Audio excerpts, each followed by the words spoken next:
Now, what it says in the stipulations, I'm not the one who accepted this plea, but what it says in the stipulation is that victim said suspect was verbally aggressive with them and that suspect verbally demanded money for an alleged recall of items from employees, victim one and victim two, at the incident location. Suspect then started breaking items inside the store that were valued at approximately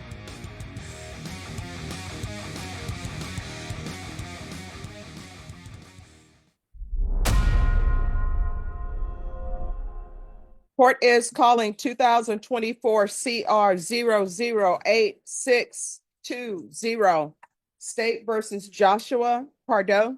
Can I have parties announced for the record? Lastly, Sahanovich for Mr. Pardo. Mr. Edelman's for the state. All right, for the state. And are you Mr. Pardo? All right, you entered a plea on October 17th. According to the plea bargaining agreement, punishment is to be assessed at a cap of 6 years, and the state is silent on your recommendation for probation. Have both parties had a chance to review the PSI report, state? Yes, Your Honor. Defense? Yes, Your Honor. Any objections to the PSI report, state? Defense? And, Have both parties reviewed the TAP evaluation? yes, we have. Any objections to the TAP evaluation, state? Defense? No, Your Honor. Any witnesses, No. defense? No, Your Honor. Anything you wish to say on behalf of your client? Yes, Your Honor. He has been able to gain gainful employment. It starts Friday, and it's the back caver foods. Over on Goldfield Road. He has never been on probation before for a felony. I'm sorry, what? He's never been on probation before. According to the. No, I mean, I'll let him finish because I'm looking at I see Oh, the, okay. I was basing. If I'm mistaken, then I apologize. I'm basing it based on what my client was. So I'll withdraw that part. all right. So what I can tell you is he has been on probation for evading arrest, detention with a vehicle for 6 months, deferred adjudication. A motion to revoke was filed. It was withdrawn and the case was dismissed. He was on probation for DWI in 2002. Probation was revoked and he was sentenced to 4 months in jail. He was sentenced to 6 months in jail for assault bodily injury in 2003. And also in 2003, 6 months in jail for interference with emergency telephone call.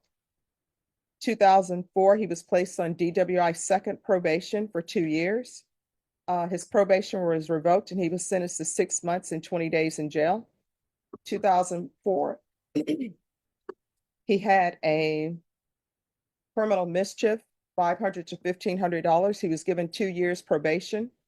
A motion to revoke was filed. The motion was granted. He was sentenced to 6 months and 20 years.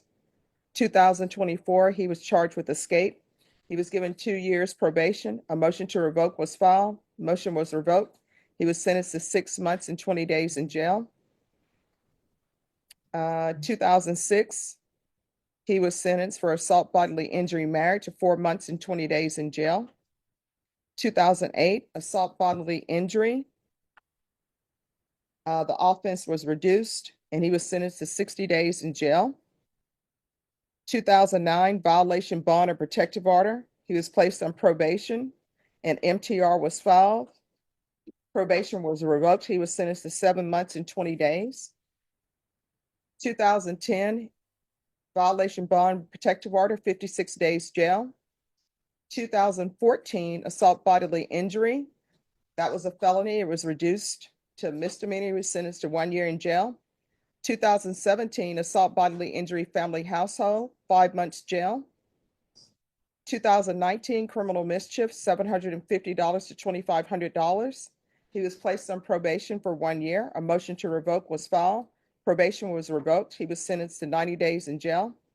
2023, criminal mischief, $750 to $2,500.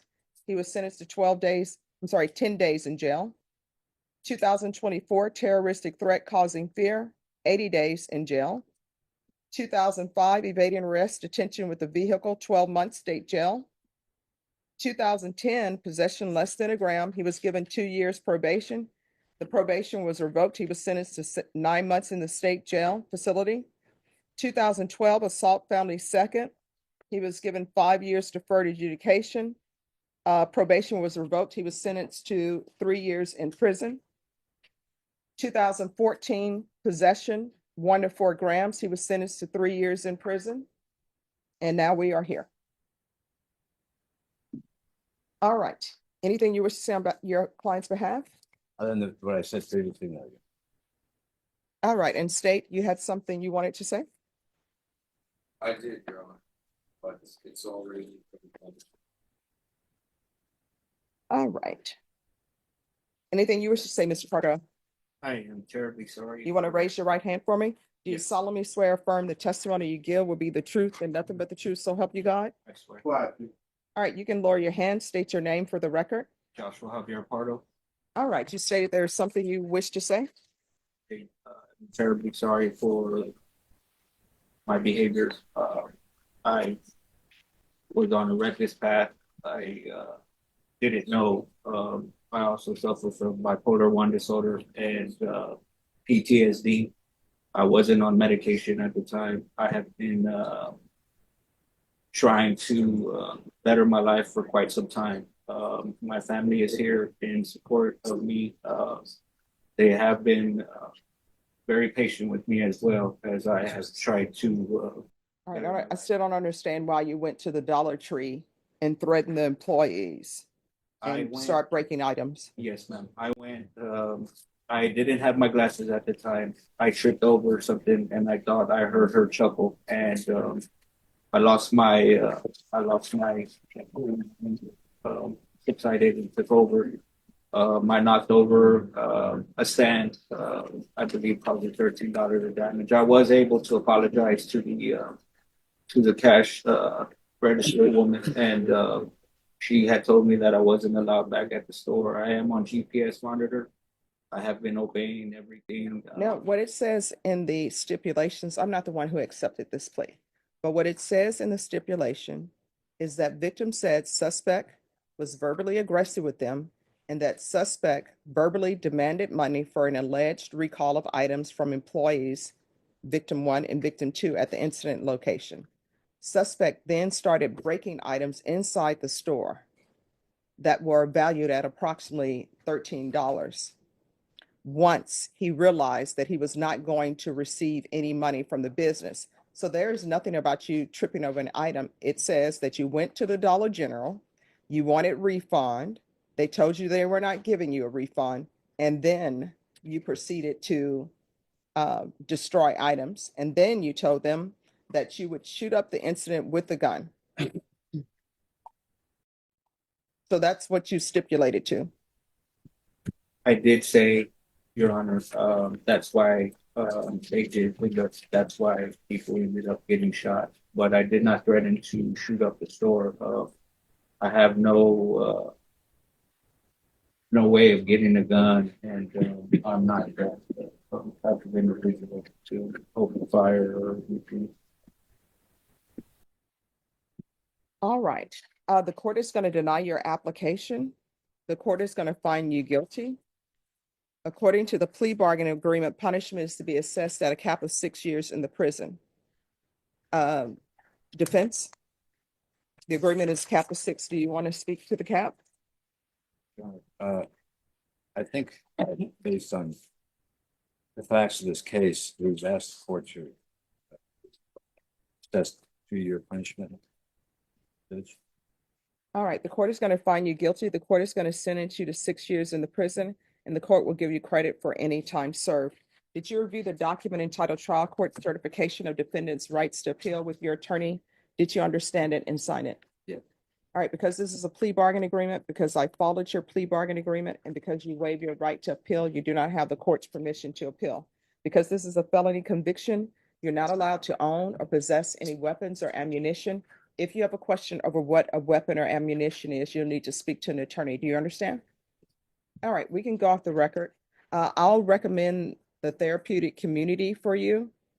It doesn't increase the time that you're in custody, but it can help you perhaps with your mental health issues, any anger issues, or any drug issues that you have. You understand? I want you to know that I listened to everything that your attorney said. I reviewed the stipulations, even though I'm not the one who took the plea bargain agreement. And I reviewed the TAP evaluation, and I reviewed your PSI report. All right?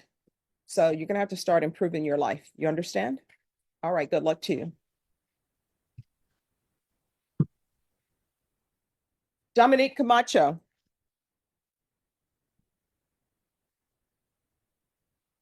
Good morning.